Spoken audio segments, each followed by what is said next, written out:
What is up, everyone? Welcome back to the Beyond the Coach podcast. I'm one of your hosts, Kelsey Nanini, And I'm Chris Sweet.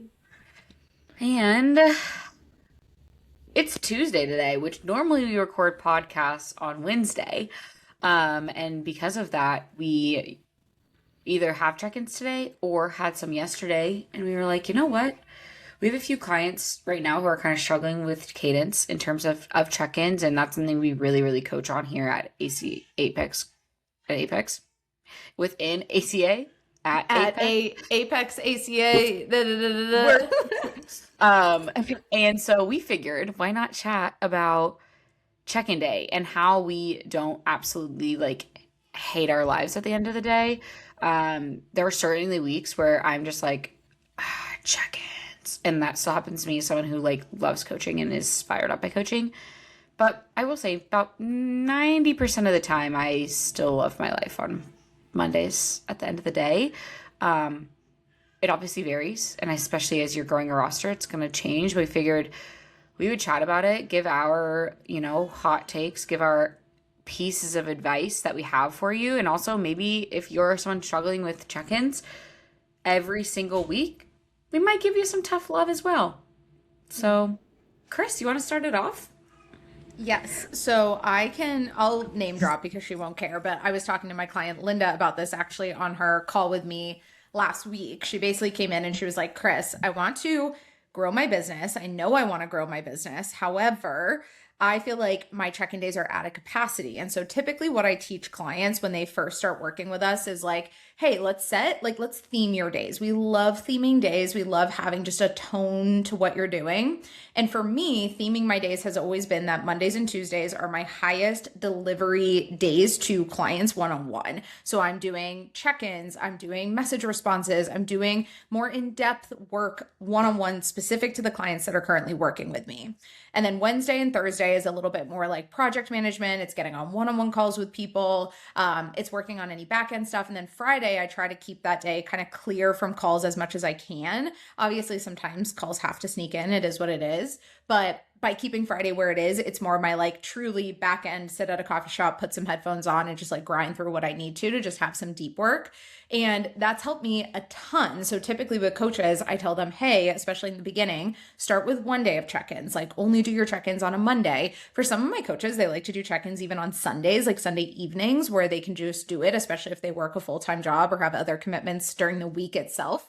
I think it's really just up to preference. So Mondays is kind of where Linda started. And then as her capacity grew, we grew that to Tuesdays. And now her capacity is growing again. And she's like, what do I do? What do I do with the fact that I have these check-ins on Mondays, on Tuesdays, and I just don't feel like I have a lot of capacity? And then she also coaches at F45. So she's like, Wednesdays are kind of a little bit of a wash because I'm at F45 most of the day on Wednesday.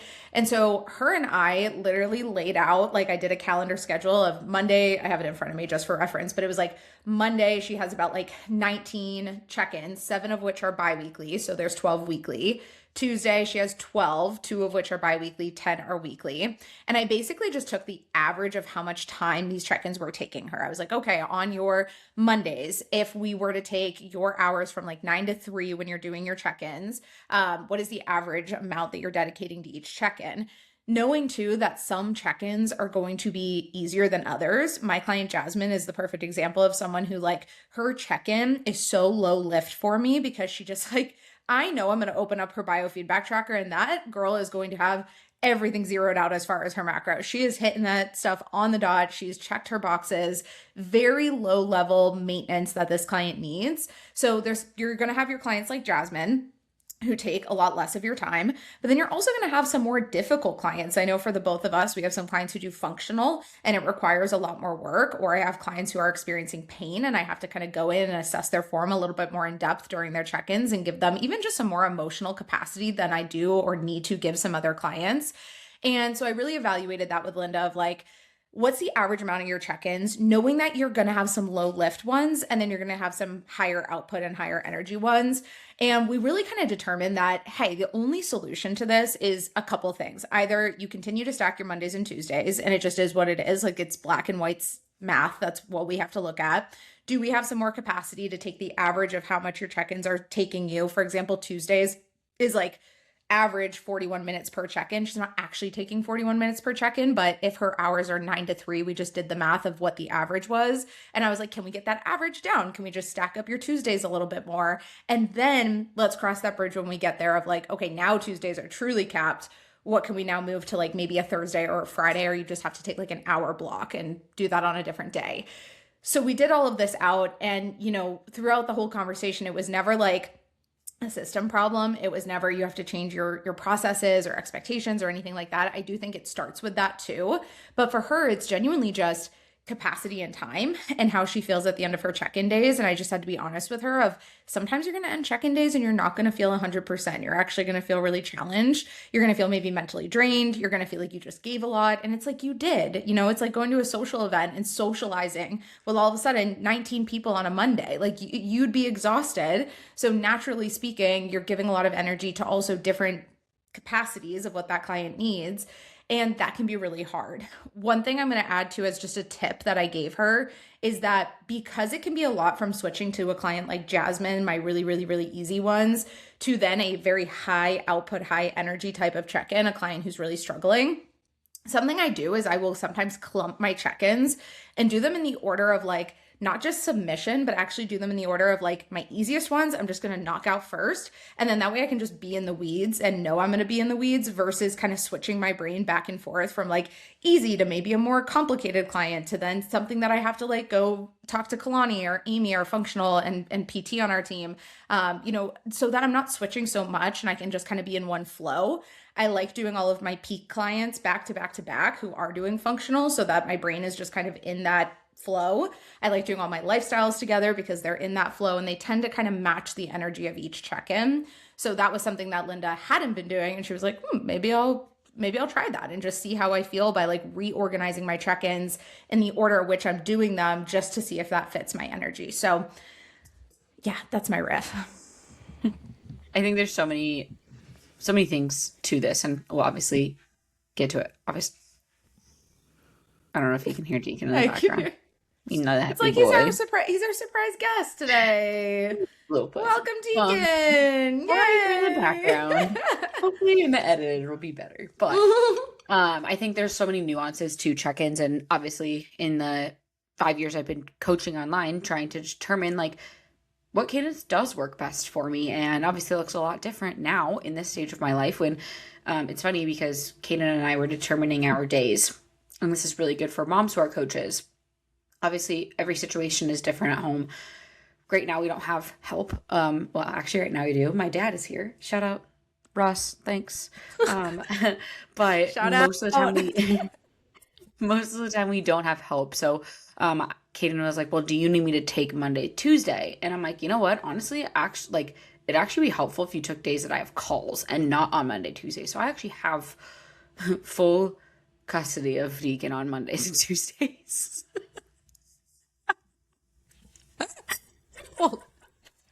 Full custody. This whole co-parenting thing is getting crazy. Really take it to the next level. But I take him on fully because it's actually easier for me to have him on check-in days. And something that Kendall, our mentor, really sat down and talked to me about was like, you don't actually know your capacity until you truly push your capacity. And I think it's so easy for coaches to think like, oh, I just really genuinely don't have the time. And it's like, well, like what you did for Linda, it's like, let's actually break down where you're utilizing your time. How long is it actually taking you to complete one check-in? I will say for us with an ACA, at this point, I only have three lifestyle clients actually. One is a monthly check-in at this point, and one actually just changed to biweekly today. So some shifts on my roster. Actually, she moved from ACA down because her business is shifting. Anyways, that's such a side tangent. Anyways, she stuck with me. And so my capacity is just shifting a little bit within my check-ins. But where was I going with that? Dude, what the heck? I was like so ready to just go. But all of my check-ins are on Mondays and Tuesdays. And so I've had to try to figure out what cadence works. And so Kendall was like, you need to take on more. And I was like, cool. That's where I was going with this. I don't think you actually know your capacity until you push it. And you need to know how long it's taking you to do a check-in. So what I've been experimenting with is from the hours of approximately 5. I mean, I wake up at 5 until about 7:30 when Deacon 7 to 7:30 when Deacon wakes up. Sometimes he wakes up at 6 to 6:30, and that really throws my day for a loop. But I try to get as much done from like 5:15 a.m. I like get up, have a quick snack, get some caffeine, and I get right to check-ins. And I actually have noticed I'm able to complete literally all of my check-ins from 5:15 to 7:30 typically. Maybe there's 1 to 2 I finish later in the day and I figure it out. That used to take me at least 4 hours to do because I would get distracted. I would go and do other things instead of just sitting down and actually just like focusing on my work, focusing on my check-in. And so I had to get really, really good about that of just telling myself like, hey, you have 2 hours to complete this. You don't have the whole day. You have 2 hours because then I do want to spend time with Deacon. And so if you're a coach, regardless if you have a child or not, when you get really, really specific about how you utilize your time and you get really, really strict on it, it's crazy what you can actually accomplish. And so that's something I really recommend. And if you feel like you're so burnt out by the end of Mondays, maybe doing Monday, Tuesday check-ins doesn't make sense for you. Because if you are so burnt out that by Tuesday you feel like you have a hangover, it might be a good thing to consider of like actually doing Monday, Thursday check-ins. It really shouldn't matter with your clients. I know your client, if you switch, might be like, well, I want protocols on Monday. It's like, it shouldn't matter when you get protocols. And if you get protocols on a Thursday, it doesn't mean you can't just start that on Monday. Like I know you do that with a client if you want to talk more about that specifically. Yeah, this actually came up with a conversation with our assistant coach, Frankie, and she was talking about a client, and something that we're really big on is like collaborating as a team when we're having challenges with clients. And so with her, something that I brought up is that for my client, Jasmine, Jasmine, again, is the one where she checks in and her macros she is pre-tracked for the week. Like this girl is in NP school. She is currently actually switching jobs. She's switching the setting that she's working in as a nurse, but she works full-time as a nurse. NP school takes up obviously a ton of her time. And then she's obviously managing like her social life. She loves traveling. And then she wants to prioritize her health. Talk about someone who's just like juggling a lot at once. So when she goes into her weeks, like as of her week start on basically a Sunday, she has to have everything pre-tracked. She has to have her meal prep done, but she doesn't get a check-in response until Monday with me. So something that I started with her was basically I give her protocols for like a week ahead of time. And I'm like, hey, any feedback I'm giving you, if you can't change it, there are some minor things she can always adjust or change and is willing to. But like, for example, today's the 7th. So yesterday was the 6th.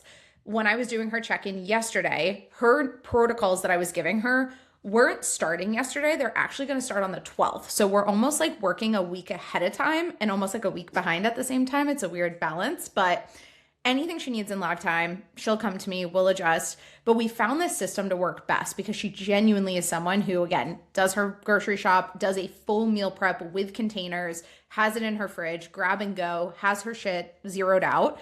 Luckily, she's also someone who really doesn't need a lot of changes to her protocols. Like we're just in maintenance chilling right now. And when she's in a cut, we tend to just kind of keep things the same for the most part. Like she's not someone that I'm adding a lot of complexity to her protocols because she just needs them super straightforward.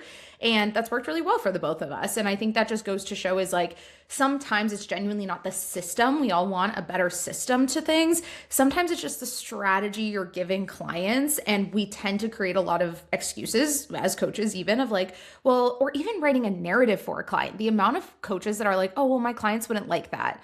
Do you actually know that? Do you have proof that your clients care that much about a Thursday check-in versus a Monday check-in? I'm very curious. Like, did you go poll all 20 of your clients? If you didn't, and you didn't get terrible feedback, go and make the swap, go and make the change. Anytime we're about to make a change to a system or something, I definitely overthink it. And I'm like, oh my God, people are going to fucking hate this. And then you do it and it's like, nothing burned down. Everything's fine. Nobody cares, like nothing. So I just think that there is better strategies we can have going into check-ins and giving protocols. I also think just going back to check-in hygiene, it is truly auditing like your check-ins. Go and look back at your check-ins. Go and watch some of them back. I have had clients send me their check-ins for auditing, and there have been a few where I open it up And the moment that that thing says like 30 minutes on the timer of the Loom, I immediately messaged my clients and I said, "Did you watch this? Have you watched this yet?" And they're like, "No." And it's not that I am not willing to watch a 30-minute check-in. 2x, luckily that's 15 minutes. But it's that I already know what needs to be changed in that check-in. I already know that you need to stop reading the questions verbatim and reading every single paragraph word by word that a Oh, client wrote. I also know that you need to stop yapping and acting like it's a FaceTime with your client. You need to get to the point, and none of your clients want to listen to a 30-minute check-in. I don't want to listen to a 30-minute check-in. I will say there is an exception to this, and it is typically the first 1 or 2 check-ins that a client gets from me are typically longer. This is where my check-ins are closer to maybe 20 minutes for a client that's more complex, because I'm going through their nutrition assessment, their protocols, their training plan. That's okay. It's okay to want to give context, but is the context warranted? You have to make sure that that is a part of it. And I know you just actually, if you want to talk about, I know you just did like a more in-depth assessment for a new client as well. yeah.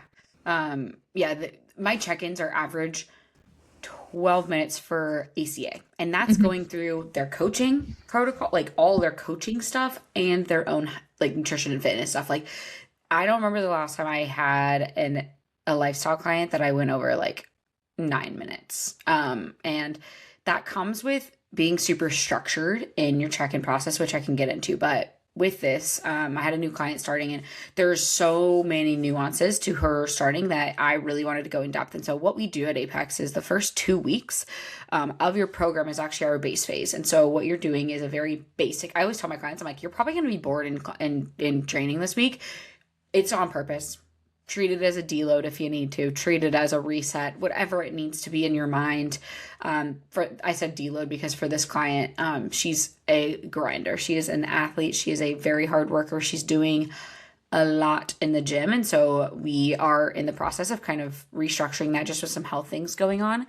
And so I kind of told her that I was like, hey, this may be less than what you do. I just need data. This is a data collecting phase. And so what I did was I filmed a whole video going over her first 2 weeks. I was explaining her biofeedback tracker. I explained why we're starting training the way we are, what I kind of changed up, what I need from her, expectations, how to operate everything. And so that was kind of like a pre-start date check-in. And it lasted like 18 minutes. And that was because I was going through like, hey, I'm going to be so for real with you. Like, we're going to have to take a step back. And it was like, that's where it does become a longer check-in, but I went in with a plan. And so what I suggest is if check-ins are taking you an astronomical amount of time, if you are a person, I've never in my life sent a 30-minute check-in. A 20, I think about the max was like 25 minutes. And that was somebody who was literally sending me paragraphs. They were like 5-inch long paragraphs that I had to read through and try to decipher and figure out what was important, and form feedback. When form feedback is included, they end up being a little bit longer. Now, given if you are sending 30 minutes every week, that is an issue.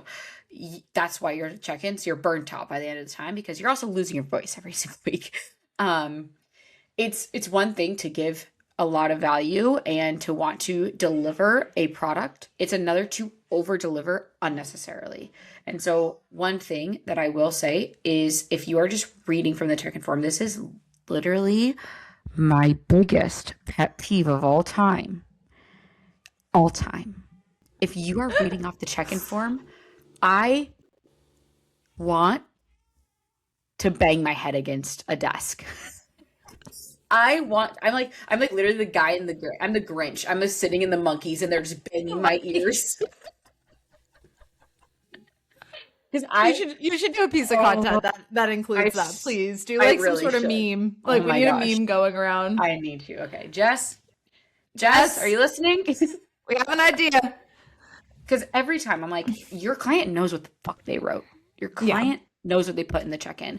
It tells me that you are not reading from the check-in form.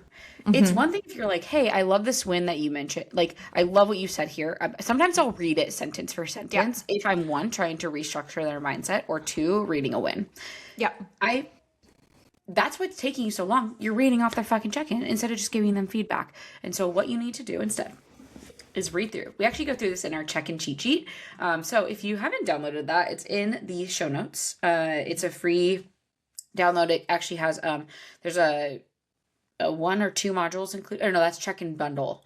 We have the bundle in there as well. It's a 27.99, I believe, and you get two Beyond the Cert modules. So Yeah. we'll include both of those. But what you need to do is read through their whole check-in first. Have a plan of attack going in. If sleep has never been an issue for them, don't even talk about their sleep. It doesn't need to be talked about. If they've never struggled with fiber, don't talk about it. It doesn't need to be talked about. Whatever they don't struggle with that they're not mentioning is an issue and you don't feel it's an issue with anything going on, you don't need to talk about it. Now, points of main concern. If they're having strong periods, yeah, we should probably check into a ton of different things within their check-in, check into their stress levels, into their sleep, into their nutrition habits during their late luteal phase. Like all those things matter, right? But you're only touching on in the check-in and you're giving them feedback. You're hyping them up. That's what I like to do, the sandwich method. Start with a win. I don't care if it's going to be a really tough check-in that you're giving a lot of tough love in. Always start with a win. Start with a positive so that they can start off on a good note. Give constructive feedback. End with positive. End with a positive and their focuses for the coming week. That's the sandwich method that I love. Always start and end with like a positive, constructive thing. But that doesn't require you to read off of their check-in form. Have a plan going in. Your clients are going to thank you because they're actually going to be able to absorb the information you're giving them. And you're going to thank yourself when you realize that you have a ton of time back in your day because you aren't reading off a check-in and then also trying to add feedback on top of it. Yeah. And then I think to add to just check-in days in general is keep it as a delivery day. Don't be swapping tasks and things and energies throughout a check-in day. Like for me, it's been, we have our calls in the morning. Like I typically have a WWBA call. I have a call with Jess. And then I have our leadership call. So my morning is kind of like back to back to back with those three things. And then I have a huge gap of time between when that leadership call ends and when we have our weekly coaches call. It's like a 2.5 hour block essentially. And then after that, I have free time as well. Like our call with coaches ends at like 2 o'clock or something. So it's like I still have a few hours after that by the time that I would like to ideally wrap up my check-ins. And I've just had to learn that it's like, when I'm doing check-ins, I'm doing check-ins. My Slack is not open. My messages on Everfit is not open. My email is not open. Nothing else is open minus my check-ins, my biofeedback sheets that I have for each of my clients. And then I like to pen and paper write down everybody who submitted their check-ins and go in and like kind of cross it off to stay organized. And that has helped a ton because there was a point definitely where I was habit switching a little too much and I would go into my check-in days and be like expecting myself to edit content by the end of the day, expect myself to do this by the end of the day, and thinking too that like at the end of the day I was going to have energy for those things. And the reality is, yes, even if I get done my check-ins early at like 3 o'clock, it's okay to also take the rest of the day off if also energetically you don't feel 100%. I would rather start my day with answering messages. I'll immediately go to Slack, answer anything. There are some cases where if somebody messages me and they have a check-in that day, I kind of save my response for the check-in and I'll kind of clump those in together. But I'll start my day with the check-in, client Slack messages and responses and Everfit and all of that. Then I go about my calls. Then I get into my check-ins. And then at the end of the day, I go in and I answer the rest of my messages. I'm more distant from Slack on check-in days. That's just what it is. That's how it has to be, honestly. And that's worked for me. And it's also worked for my clients, knowing that they know I'm doing a lot of delivery on Mondays. And that's just what it is. Like, I think you just have to not be swapping. And all of a sudden, and another thing too, is like, take a lunch break where you're not on your phone too on check-in days. Like if you're doing your lunch at 12 o'clock, but you're like still scrolling on social media or you're still answering messages, you do have to give yourself a chance midday to just kind of turn your brain off if you need it. And that helps. But all of this to be said, check-in days can be hard. Check-in days are unfortunately the name of the game with the industry we work in. You're not going to love 100% of the tasks you do as an entrepreneur or as a coach or whatever role we hold, whatever job we have. You're not going to love 100% of it. It's the trade-off. You're doing aspects of things that maybe you don't love the most in business. That's why a lot of people actually struggle to sustain entrepreneurship, is because there's aspects of business that they don't like, that they just suddenly become kind of unwilling to work through. When in reality, if you can just settle with the fact of, I may not love 100% of what I'm doing, but the return of what I get for doing this stuff makes it worth it in the long term, then so be it. I also think it's something, and this is what I talked to Linda about long term. You can eventually offload, you can eventually hire, you can eventually delegate. If you do find that you're doing really high level shit with clients, increase your pricing, make your roster a little more exclusive, but that has to be warranted and validated. You can't just suddenly start charging $1,000 a month for coaching all because you don't like check-ins. Those check-ins, if you're charging $1,000 a month, there has to be some really high delivery touch points, if I'm being honest, that are probably going to drain you even more. So I understand this whole need and this whole desire to want to make things easier on us, but at some point, you refine, and it just comes to the point of just saying, hey, this might not be my favorite task in the world, but I'm doing it on this day. And I know if I can just do it on my Mondays or do it on my Thursdays or do it on my Fridays and it gets done, I can move on and I can spend the rest of my time doing other shit that I much prefer in business. Yeah, 100%. And I think too, it's to your point, like of only doing check-ins that day. I stopped training on Mondays unless I absolutely need to train. Like if I'm traveling that next weekend, like I will hit a quick lift or I'll get a run in if I need to, but I typically try to reserve it as a rest day and I'll just get steps in on my walking pad or get outside for a walk, like a good distance walk in the morning, just so I'm getting some movement in.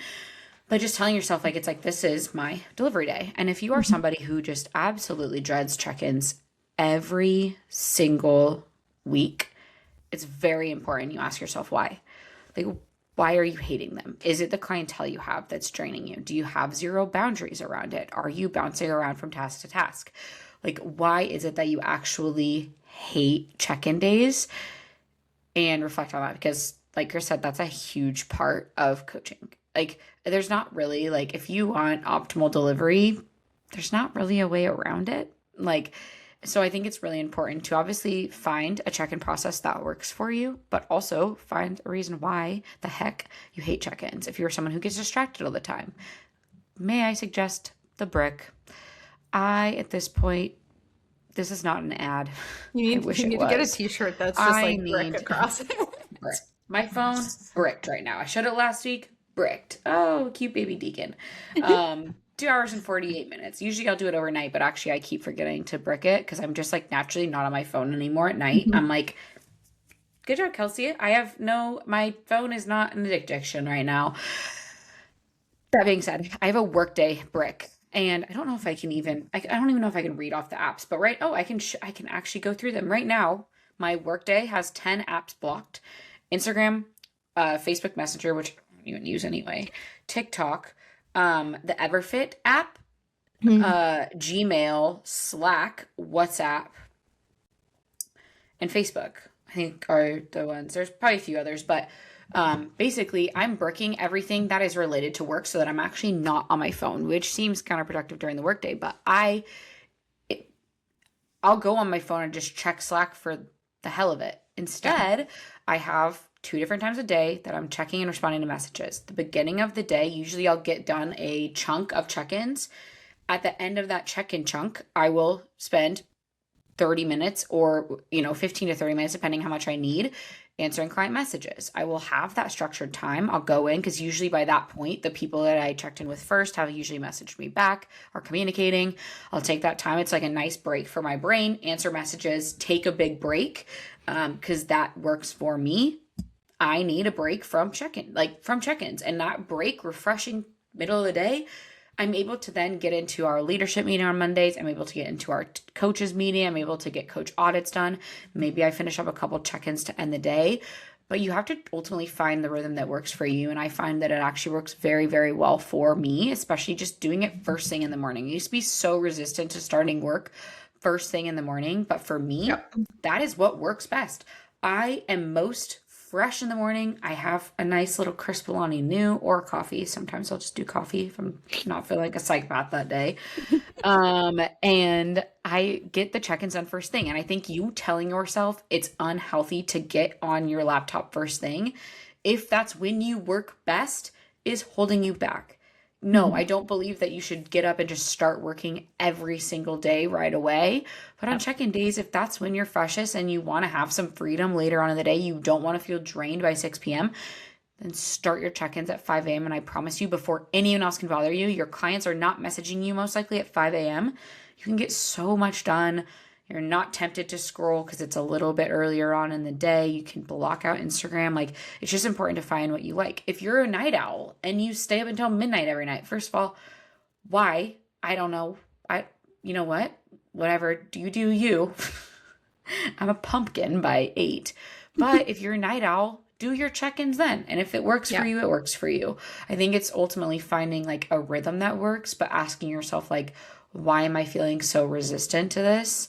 And I think your check-in day will get a lot easier when you determine that. And if it's that you just like genuinely aren't liking coaching, maybe we just need to get have more boundaries around it, or figure out what your niche within coaching really is. And that's where we can help at ACA. We help people fall back in love with coaching. So there's also an application in the bio. If you're feeling burnt out, we want to help because the world needs good coaches.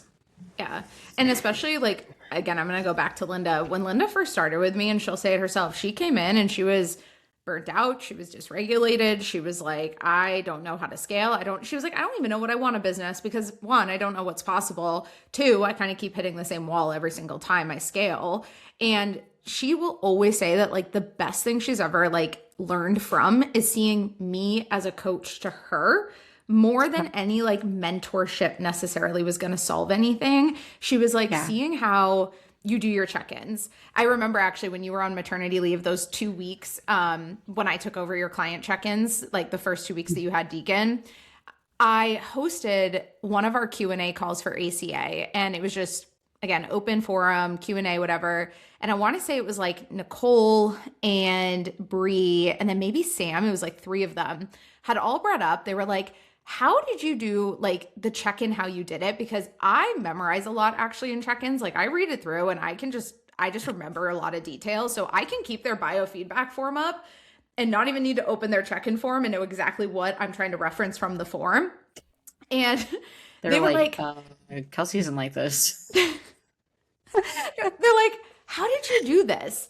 But it was awesome because they were like, it was just so helpful to see. Like it was very helpful. And that goes back to Linda. She's like, it's so helpful to see how each of us do check-ins differently. I mean, you and I are going to do check-ins slightly different than Devin does them, or Frankie or Carly. Like we all have different flows to it and how we go about them.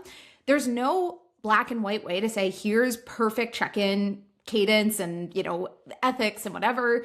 But I think there's good hygiene ways to do your check-ins, and it's cool to see other people do it. I've learned the most from watching other coaches do my check-ins. Linda has learned the most from seeing how I've done her check-ins for her. It's allowed her to cut down the time that her check-ins are taking her. She used to have really long ones. We've cut her check-in time down in half practically, which allows her to have the capacity that she has to do 19 check-ins in a singular day. But it's not a quick fix by any means. And there is a lot of variables that go into it. But once you start accepting that if check-in days are hard, they're hard, and you just kind of allow them to, you find a flow that makes it the best possible flow it could be, it's okay to still not love them. And you kind of need to stop spending so much time chasing this perfection of what you think check-in days need to feel like. And you actually kind of just need to go do it and then take the more, again, higher energy, better tasks that you like to do and just go have the most amount of fun on those days. If that's 3-4 days of your week, cool. That's still a majority of your week where you are enjoying the fuck out of what you're doing. If it is 1 or 2 days that you genuinely just feel drained, that's still a privilege. Like it is a privilege to be in a career where you feel tired at the end of the day because you're serving people that are investing in your business. And that is something that probably past versions of us would have been like, bitch, why aren't you grateful? Like, why aren't you happy about this right now? Like, why aren't you grateful to actually have a hard day in business? Because like, there was a point where you wish that you were busy in business. And I always think about that. So I even had that moment yesterday. I posted that one of the WWBA Slack channels was like, I just had one of those days where I was just feeling really grateful to have a full day where like I had 12 check-ins to do and I had end of months for business clients to do. And I had a full Slack channel to get back to. And I was like, shit, I asked for this. Like I wanted this. Yeah. So just trying to be grateful in some capacity. It can still suck and you can still be tired, but you can still be grateful for the position that you're in and that you've built yourself to that point. Yeah, I think everyone wants an easy way out. They want the perfect thing. It's kind of like, our clients, they want some people just want the easy way out. There's a lot of people, actually not necessarily clients, but the world in general wants an easy route to health. That's why GLP-1s are so popular right now for people who probably don't necessarily need them.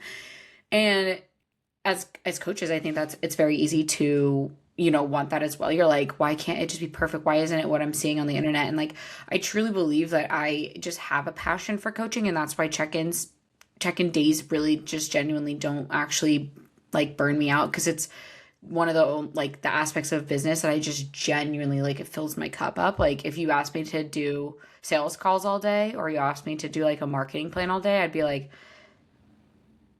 SOS. That's like not my jam. But like the coaching aspect, oh my gosh, love it. Yep. And sales calls can be fun, but they can also be draining. And that's how, Yep. that's just for me. And so I think too, it's like if you want to grow a business, it requires you to do check-ins, like to do the hard Yep. thing. And if that part of coaching is not your jam, then maybe you have to ask yourself, not that coaching isn't right for you, but again, like ask yourself, like, why do I feel this way? And Mhm. two, remember that if you're trying to grow, it's going to require more check-ins on your plate. Yep. So yeah, I don't know. I think I just reiterated exactly what I said earlier. And in my head, it was going to be completely different, but it's not going to be easy. Scaling is not easy. Like Kendall told me, like, because I was truly at one point before my one-on-one with her earlier this month, I was like, dude, I'm just feeling like Yep. I'm not burnt out, but I'm like, this is a lot. Like, I'm trying to be a full-time mom and then a full-time business owner and a full-time coach. Like, there's a lot of things happening. There's a lot of moving parts. And I talked about this last week where I'm feeling a lot more into routine and a lot better. But it was really hard. And I can understand the aspect of feeling burnt out, because I did feel it a little bit, not towards check-ins, but towards routine and towards my capacity, until I realized, like, oh shit, I do actually have the time. I just need to get better at it. And I went through my fussy phase. I know I talked about that with a client where, she went through her fussy phase. She was really apprehensive to growth. And I kind of went through that as well in the first month of maternity leave, or month back from maternity leave. I was like, this is really challenging. Like, I literally don't know how I'm supposed to do this. And, over the past couple of weeks, I've been able to slowly get better and better about like keeping Deacon busy and also getting him into a better routine so that I have this time in my day to be able to spend working. And then I'm like, oh my gosh, yeah, I actually do have the capacity. I'm starting to coach our coach Devin, starting on Monday, which I'm super pumped about. And so like that's me taking on more, and I can start to Mhm. take on more clients, and I can start to do more. And it's at first going to feel really uncomfortable, and like you are very stretched thin, but as you get a routine down and as you learn more and more about your capacity because you pushed it a little bit more, that is when it's going to feel a lot easier. I know, like, the beginning of scaling, when I had 36 clients, I was literally drowning, and I Yep. was like, okay, this is my capacity. I Yep. found it. Yep. And so, you maybe have to relearn that every now and then, but I promise you, if you just push it a little bit more, you will learn like what your true capacity with check-in day is, and maybe you just need to change around the days. I've started doing a couple check-ins on Sunday, and my goodness, is it a game changer for Monday. Like, not every Mhm. Sunday, but if we're just hanging out at home and have nothing going on, I'm like, you know what, I'm just gonna get a head start on it, because Yep. either Deacon's napping or Caden's not busy, and it's just a lot easier. And so I think having like, maybe you have less rules for your check-in day, and you just get smart about your time too.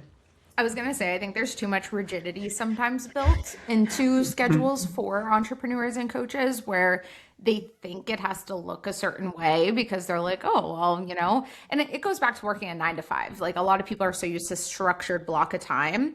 The other day, though, Kenneth came into my office. It was like 4 o'clock or something. And we usually don't do our walks with the dogs until like around sunset. And he was like, do you want to just go ahead and walk the dogs? And it wasn't super hot out. And I was like, no, like I have to, I was like, bro, I have to work. Like I have to do this. And he goes, you could just like take a break and then get back to this, right? Like he almost had to just like remind me that I could do that, that that's an option. And it was, but you have to be reminded of it because sometimes you do get sucked into it. And I was like, no, like I'm in the middle of this work block. But realistically, I was like, that walk was going to happen anyways in the evening. So why not move that up and then just sit back down at my desk? And lo and behold, I went for a walk, came back and felt way more energized sitting down and Yeah. going back to work. So sometimes you have to remind yourself, like, you did get into entrepreneurship. You do have this level and this privilege of freedom. And for me, I personally love working on a Sunday. Like a few hours of work on a Sunday is great, even to work on like content or to work on a freebie or to work on just something in the back end. Something that I love is one of our cohort coaches, Logan, on the weekends, she will go to a coffee shop in the morning or even sometimes in the evening, and she will just go sit at a coffee shop on a random weekend day and just work. And I'm like, you don't Yeah. see a lot of people doing that. I get this whole idea that you want to have days off and all of that, but if you have the capacity and you feel good doing it, like her days during the week are so much better because she does a little bit on the weekend. So I think it's a give and a take to how you want it. And there's definitely seasons of life. Like I'm traveling on Thursday and I'll be gone for 10 days. I'm trying to get as much done as I can before leaving. So my cadences look very high capacity right now, but it's intentional. It's to know that I get to take time off. So, and I think some people feel that high capacity and then they feel burnt out and then they're like, oh my God, they're spiraling and all of this. But there's a reason you're deciding to be high capacity and there is that trade off of what you get. And it's okay to have that and to not panic every time we feel a little at the brim of like, burnout. It's almost like I'm choosing that. I'm choosing to push myself a little bit harder this week. And same with workouts. It's okay to switch around your workout schedule. It's okay to switch around some of the routines that you have for the sake of planning ahead of time and trying to make your future self have a little more ease when you're going and traveling or going and having an appointment or whatever it may be. I think there's just more considerations that can be made and changes to be made too. Yeah, like less rigid. I think that's such a important aspect. We got into owning. You probably got into your owning your own business, or even if you're assistant coaching, Mhm. you got into this because it's flexible. Like I think that's one big thing that Kate and I have talked about of why we like to kind of, in a sense, work for ourselves because we can go out and do a random thing on a Tuesday when it's not that. I mean, here and it's always busy no matter where you go in Phoenix. It's probably my biggest pet peeve about I don't being in think a anybody place that works actually. no, people don't work. It's a joke here. People don't work in Phoenix. I don't know when people are working, but you go to Costco at 11 a.m. on a Tuesday and it's packed full. And you're like, where the fuck are all you people? It's because it's tourist area and retirement communities.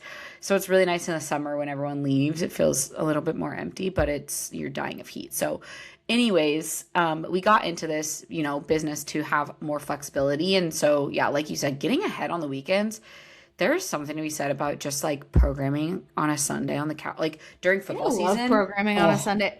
Football season's great. Nothing put like me on a opening up a couch. laptop Oh, on the couch and just programming or doing put work. me on a couch and let me just program and go to work while I watch football and scream at the TV and get upset about fantasy football. I thrive. I don't know what that's going to look like this season because I'm going to have a child that's moving, but it it's a vibe, let me tell you. So less rigidity. Actually, I'm more creative on the weekends, and just finding when you have most energy. Also, no one's telling you have to do check-ins on Mondays. I know a lot of people do their check-ins on Mondays. Mhm. No one is telling you that. If you feel more energy to do it on Fridays, do it. Do it on If you hate Friday. Do it Fridays, on don't work on Thursday. Fridays. Figure out what works for you. No one, your clients may feel uncomfortable at first if you change their check-in day up, but it will be fine if it Yep. means they're actually going to get more out of it. And that's what you always have to position it as like, hey, I'm actually feeling super burnt out on Mondays from just my check-in day. I'm going to move on my check-ins to Wednesday because I actually think that doing it on Wednesday is going to make me feel better. I promise you're still going to get the same value, but for my energy, I'm going to move it so that I actually give you more in your check-in and I can show up better. If your client Yep. is mad about you showing up better and coaching them better, that's a them problem, not a you problem, and we have to work through that mindset as well. Yep. Yep. 100%. Agreed to all the things. Nobody is So, setting the rules. We get to make the rules. mhm, It's just what sucks mhm, less. It goes back to what we talked mhm, about last week. Embrace the suck, whatever that may mhm. be, whatever that looks like. Just figure it out. Just like it's not that deep. It's okay. It's not gonna Um, be all sunshine and rainbows either. There's hard parts no, there's so to many hard everything. parts of business. Like it is not easy. And when you are service based and you are delivery focused as your career, and that goes for, I mean, even just people in normal jobs. Like I think of Kenneth being a therapist. I'm like, he doesn't run his own business. He just works for a company and does therapy. I'm like, you're working with people, and that is very draining and that is very hard. But I think also it's just like, it is what it is. It's our career. It's what we chose. It's what we went for. And there is nothing wrong with having moments where your career is hard. And I think we over idolize and romanticize this idea that entrepreneurship is sunshine and rainbows. And we talked about this last week too of, the girl that I talked about on TikTok where it was like, she works in sales or high ticket sales. And she was like, hey, like I'm telling you right now, I'm recording this outside because I don't have a call. But if I had calls, I would be inside in my office, sitting down for 7 hours a day. And like nobody is highlighting that online when it comes to high ticket sales. Instead, you're seeing the vacations and the yachts and the private jets and all this stuff. And she goes, that's not high ticket sales. Like, I don't know how to break it to you. And I was like, coaching is, if I did a day in the life of what my check-ins look like, it would be a time lapse of me sitting at my desk and randomly deciding to hop on a walking pad or sit back down in my chair. And then various amounts of food that randomly accumulate at my desk sometimes. Like, I'm like, there's just, and 3 beverages at a time. I always got 3 beverages on top, it's fine. So it's not always this beautiful, perfect thing, but doing that thing that might not be as beautiful as it looks is the thing that still gives me a more flexible, freeing life than I would have had otherwise. And I will choose that every day over going back to my 9 to 5 or doing any sort of delivery I used to do. Amen, sister. Mic drop. But yes, if you guys want help on your check-ins, you can opt in for the check-in freebie. If you guys want help entirely and you just need to see it yourself, ACA would be the best fit for you. So we will have those in the show notes. And that's all I got for today. Well, thanks for listening or watching. And we'll see ya in the next one. See ya. Bye.